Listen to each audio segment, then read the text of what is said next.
ang makapatid na Gina at Alan sa loob ng 17 years na pagkakawalay. At ngayon nagkita sila, nakita niyo naman kung paano magsumbong si Bunso sa kanyang kuya. Alan, narinig mo ba ang lahat ng napag-usapan namin dito kanina? Opo.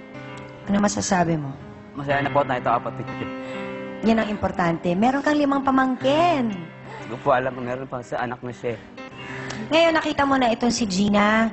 Alam mo na ang pinagdaraanan niya na pinagsama pala sila sa isang bahay. At ganito ang nangyayari. Ikaw ba, anong masasabi mo sa kapatid mo? Uuwi ko sa pag gusto niyo umuwi. Uwi mo siya sa Samar. Opo. Dahil pinapawin nga po siya ng nanay ko. Tapos doon na kayo kasama yung mga bata. Opo. Siyempre, kasama ng mga magulang ninyo. Kasama niya po yung mga anak niya. Akala ko po magandang pamilya ba pupuntahan ko, hindi pala. Pumunta ko dito dahil naghahanap po ako ng magandang swerte. Alam, mahalas din napuntahan ko eh. Sana, Ukong, magising ka sa katotohanan na yung mga binibigyan mo ng importansya ngayon, hindi yon ang importante sa buhay. Darating ang araw, hindi mo nakakayaning mamasada at magbigay ng pera kay Risa. Pinili mo si Gina, pero hindi mo pala kayang panindigan panghabang buhay. So sana, matuto ka sa experience na to. Maaaring hindi naman masamang-masama itong si Ukong. Mukhang nagkamali lang. At sa tulong ng ating trio, ngayong umaga, pag nagkausap-usap kayo, sana magandang balita ang masasagap namin mamaya. Ano ba ang dahilan kung bakit ka lumayo sa inyo? Wala lang po, parang engay nyo lang po ako pumunta ng Maynila eh. Ay, ganun ba? Hindi ka pinagalitan? Hindi po, lumayas lang po ako. Yun na siguro ang dahilan, kaya yung masama rin. Ano po, Siguro una-una mo dapat gawin is humingi ng tawad sa mga magulang mo. Opo, eh. Eh, talagang uuwi na daw sila eh. Sa Samar, Northern Samar. Pati yung mga anak. Dadala niya yung mga bata. Eh ngayon, pipilitin na nagsisisi naman yung si ano. Balikan daw siya. Eh, sabi ko, problema ko, ayaw namin. Ayun, oo, tama. Nasaktan ka rin ba yan? Kahit nabakas ko kay Ukong, ang tila ba pagsisisi sa kanyang kasalanang nagawa, ay hindi pa rin nalamuyot ang aking puso para payagan ko yung kanyang gusto na magsamang muli sila ni Gina at ang kanyang mga anak at isosooli di umano itong si Risa sa tatay ng huli.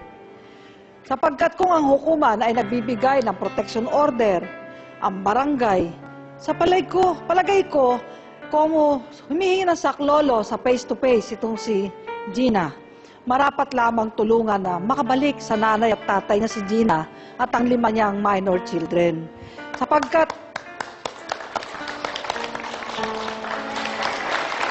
dito pa lamang sa face-to-face, solusyonan na natin na maiuwi itong si Gina at ang kanyang 5 supling sa kanyang mga magulang upang magkaroon ng magandang bukas at kinabukasan. Kung dumating man ang panahon na talagang sila pa rin itong si Ukong, magpakita sana si Ukong ng ganap na pagbabago. Kaya narito na ang katarungan sa oras na ito. Sana pagbigyan po ako ng face-to-face family at ng TV5 na itong si Gina ay mabigyan ng proteksyon. Yun lamang po. Salamat po, Chief. Doktora, Unang-una, no, Ateng, sana si Gina ay talagang ituloy niya. Alam mo kasi may mga pagkakataon na nandito na kumbinsido ka na gusto mo ng ganito ang mga plano mo at gusto mong mangyari. Tama yung sinabi ni Chief na kinakailangan na talagang ituloy yung nararapat na umuwi sila. Dahil kumisan, may mga pagkakataon na parang, paano yan? Baka, yung mga baka, akala niya na baka hindi matuloy yung sitwasyon dahil kasi kulang sa pon. Yung mga ganong mga pag-iisip, hindi, Gina. Dahil naisip mo na kailangan at may aayos ang pamilya mo, tama yun, nandyan si Alan para suportahan ka. Huwag mong sasabihin na malas ka. Kasi nadidinig ko palagi sa kanya, eto, nandito po ako, malas po talaga. Hindi. Alam mo, napakaswerte mo. Kasi sa mga pangyayaring ito, nabigyan ka ng oportunidad para sa ganun may ayos mo ang lahat. Nakita mo, sinabi mo, duwag ka. Actually, hindi ka duwag kasi ikaw ang pumunta dito sa face-to-face para idulog itong problemang ito. Actually, malakas ka na. Kaya Kami ay nandito para mas palakasin ka. Hindi sa pamamaraan na maging pisikal kang tao na mananakit ka, kundi maging malakas ka at maging matatag para sa ganon lahat ng iyong gagawin ay nasa tama. Yun lang po. Sa ating mga mata at sa mata ng iba, tayo po ay malaki. Ang feeling po natin, ramdam natin na tayong pinakasikat, magaling. Pero yung pala sa mata ng Diyos, ikaw ay ang pinakamaliit. Kung ikaw ay nagmamalaki, ngunit napakalaki naman ang kasalanan, ganito ka lamang, maliit ka lamang sa harap ng Diyos. Kaya kung sana ay makapag-isip-isip ka, ha? Kaya kung karapat-dapat na talagang hiwalayan mo itong si Gina at palayain mo na upang maging maganda ang kanyang buhay, gawin mo ang nararapat. Kaya sana ay makapagdesisyon ka na. At para dito naman kay Gina, huwag mong isipin na ikaw ay nag-iisa. Ngayon may nakita ka ng kakampi. Nandyan ang iyong kapatid. Isang tagapagligtas na dumating sa buhay mo. Kung nandyan ang Panginoon, tutulong po sa ating lahat. Salamat. Salamat po, Father.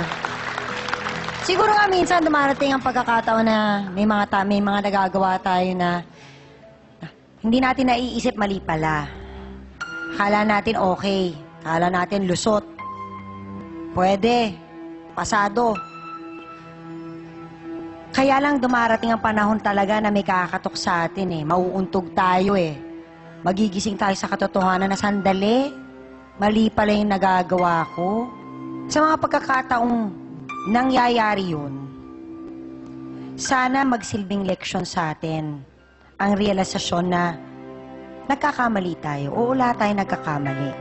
Pero ang importante, pagkatapos nating magkamali, tayo natututo sa ating nagawa at hindi natin ito inuulit muli. Risa, ano yung pinagsisisihan mo sa mga nagawa mo? Nanira po ako ng buhay ng pamilya. Gusto ko po mahingi yung patawad niya. Sorry kung pumasok ako sa buhay ninyo mag-asawa. Sana patawad niyo ako.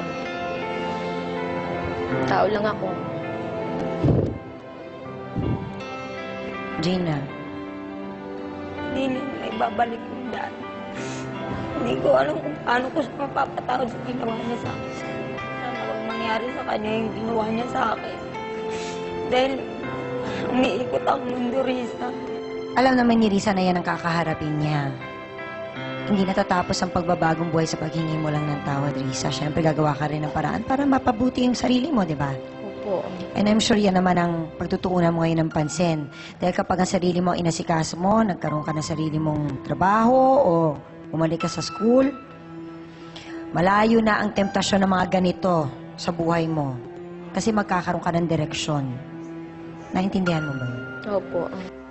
Eto na. Marami kang kailangang ipaliwanag.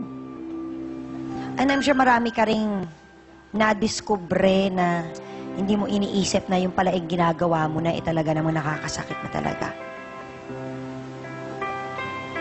Leo, pasensya ka na sa ginawa ko sa kapatid mo, ha. Sa akin, masamang tao, di ako tumawad do. Ito ang nagkamali, di naman sa akin eh.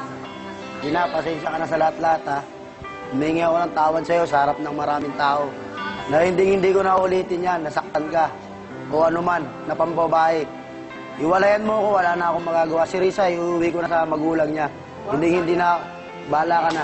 Hindi ko na kukunin sa magulang niya to. Nakita ko kanina yung pagluwa mo, patawad. Sana mapatawad mo ako. O paalala ko lang, may tanong lang din ako kay Ukong. Ukong, paano yung sustento mo sa mga bata? Gagampanan ko naman po. Mulat sa pool pa naman po, hindi ko naman po talaga inugutom mga anak ko. Ayun ang sana. Hindi ko naman pinababayaan. O binibigay... Lalo ngayon, Lalo ngayon, hindi ka na magbibigay kay Risa. wala na. May mapupunta na talaga sa mga anak mo ang kinikita na dapat nasa sa kanila. Kasi bilang ama, ikaw talaga, ang responsibilidad mo yun ang mag-provide para sa mga anak mo. Ang makapag-aral sila, ang mabuhay sila na maayos. Nasa sa iyo yon. So ngayon na nakikita naman namin na wala namang problema pagdating doon. Pag-usapan nyo ni Gina, siguro kasama ni Alan para sigurado kung papaano nyo gagawin yung pagbigay ng sustento habang nasa Samar si Gina. At Gina, bilang tulong sa'yo ng face-to-face, sasagutin na namin ang pamasahin yung mag-iina at ng kapatid mo pauwi ng Samar. Para hindi na kayo mahirapan pa. Alam niyo, kayo mananiniwala na katulad ng sinasabi nitong si Ukong na nagkamali siya at ngayon medyo nahimasmasan siya. Kung dumating ang araw na talagang sa palagay nilang dalawa na wagas ang kanilang pag-iibigan, kung talagang dumating ang panahon na yon, sabi nga nila, sa haba ng posisyon sa simbahan din ang tuloy. So, hindi natin alam kung ano ang itinakda ng tadhana para sa inyong dalawa. Pero ang importante ngayon, Gina, ang asikasuhin mo ang sarili mo at ang mga anak mo. Ang importante, hindi ka na magtitiis. Mahalin mo muna ang sarili mo at respetuhin mo ang sarili mo bago ka mahalin ng ibang tao. Ito na ang saklolong hinahanap mo. Amin na po tayo, mga kapatid. Ang trophy ng mga mag-asawa ay ang buo at masayang pamilya. Yan ang mahalaga. Ipapaalala din namin sa mga kalalakihan na hindi ikadadagdag ng pagkalalaki ang pagkakaroon ng maraming babae. Hindi ka dapat na tawagin kang astig at nakalalamang sa iba kung pinapaikot mo ang babaeng tunay na nagmamahal sa'yo. Sa totoo lang, ang paglalaro sa kababaihan ay dapat na kinakahiya at hindi na dapat tinutularan. Dahil ang kayabangan at maling gawain ito ay hindi kailanman papaboran sa mata ng tao at sa mata ng Diyos. At para sa ating face-to-face at heart-to-heart thought for the day, sa buhay, panapanahon lang yan. Maaaring proud at mayabang ka dahil sikat ka ngayon. Pero tulad ng mga artista, kumukupas at nalalaos din ang sino man na inilalagay sa ulo ang kasikatan. Maraming salamat po muli sa inyo at sa aking co-host na si Hans sa Dance Squad! Kina B1 at B2 sa ating trio tagapayo sa ating mga sawsawera at sawsawera.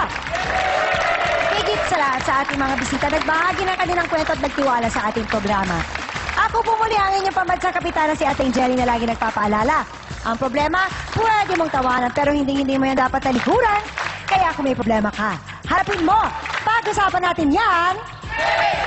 Para po sa inyo to, mga kapatid. Bakit dalawa'y nakatabi sa akin? Hindi ko naman asawa to. Lalaki, ipinagapang sa mga kaibigan ang kinakasama. Tumabi ako sa kanya, tapos kinapaan ko siya. Sabi ni Marvin, baka sakali mabuntis. Bakit ikaw ang gagawa?